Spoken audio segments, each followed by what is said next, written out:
항쟁위기관차 6월호 유중 정세. 이스라엘 이란 공격, 서아시아 확전기로.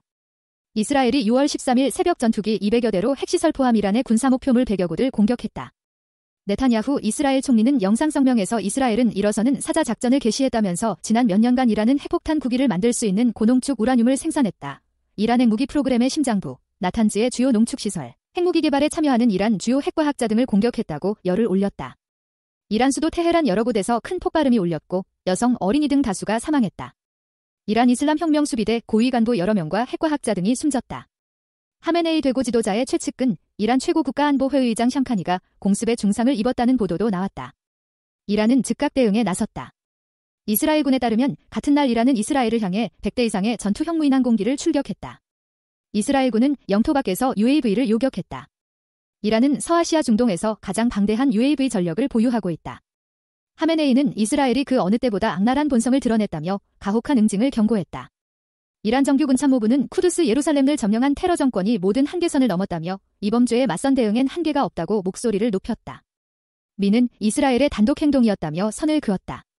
루비오 미 국무장관은 이스라엘은 이번 조처가 자위를 위해 필요하다고 믿는다고 우리에게 통보해왔다고 전했다. 또 트럼프 대통령과 행정부가 서아시아 내 미군의 안전을 위한 조치를 취했다면서 이란의 미에 대한 보복 가능성을 언급했다.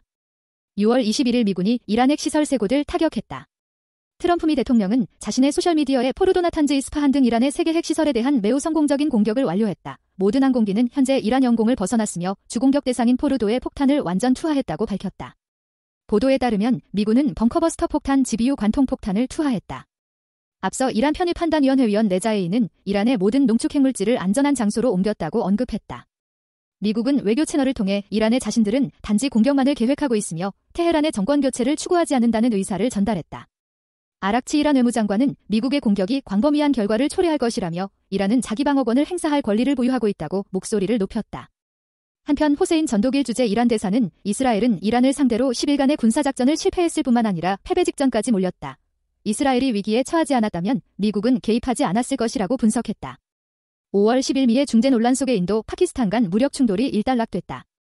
최근 트럼프는 미의 중재로 인도, 파키스탄 간 전면적이고 즉각적인 휴전 합의가 이뤄졌다고 주장했다. 특히 서아시아 순방 중 무역을 지렛대로 활용했다는 강조를 더했다.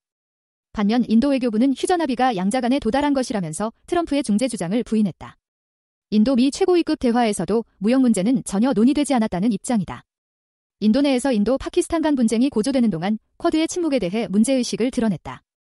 위기 상황에서 쿼드 회원국들의 신뢰성과 실질적 지원 가능성에 대한 의문이다. 아울러 인도 내 반미 감정이 최고조에 달한 가운데 여론은 모디의 휴전 합의를 미의 압박에 굴복한 것이라고 분개했다.